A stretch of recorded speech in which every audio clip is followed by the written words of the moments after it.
মাগিখোর, আমার জীবন তো নষ্ট করেছে, শর্মিলার জীবনও নষ্ট করেছে, মুক্তার জীবনও নষ্ট করেছে। মুক্তাও নাকি দেশের এসপি অফিসারের কাছে শুয়ে বেড়াতো, তাহলে মুক্তা এখন বিয়ে করে সংসার কাছে কি করে? এত কিছু জানার পর আপনি কেন আসলেন, আমার প্রশ্ন এটাই। আমি শুধু জানতাম যে ওর বিয়ে হয়েছিল, বউ চলে গিয়েছে, কিন্তু ও নামাজ কালাম পড়তে নেশা করে না, এই কারণে আমি ওর কাছে আসছিলাম। কিন্তু আমি জানি না যে ওই বউ এইভাবে মারধর করে বাচ্চা কাচ্চা নিতে দেয় না, এটা আমি জানতাম না। বিয়ের আগেই বলছিল বিয়ের পরে আমরা 1 মাসে বাচ্চা কাচ্চা নিয়ে নেব। এখনো আমি প্রেগনেন্ট কিনা আমি জানি না, আমি তো ওষুধ খাই না। হিরো আলম পারে না দেখে বলে চলে যায়, আসলে আপনি তো তার বর্তমান ওয়াইফ, আসলে এরকম কোনো সমস্যা আছে কিনা আলম হাসানের? কি আলম হাসানের শারীরিক কোনো সমস্যা নেই, লুইসর গ্রেট, আবার শারীরিক সমস্যা কিসের হবে?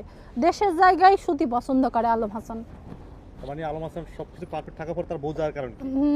সবকিছু পারফেক্ট থাকার পরেও বউ যায় কিসের জন্য? ও আসলে লোভ লালসাই, ও কন্ট্রোভার্সি করতে চায়। কিন্তু একটা মেয়ে আসলে বিয়ের আগে যেমনই থাক না কেন, বিয়ের পরে চায় না যে তার ইজ্জতহানি হোক।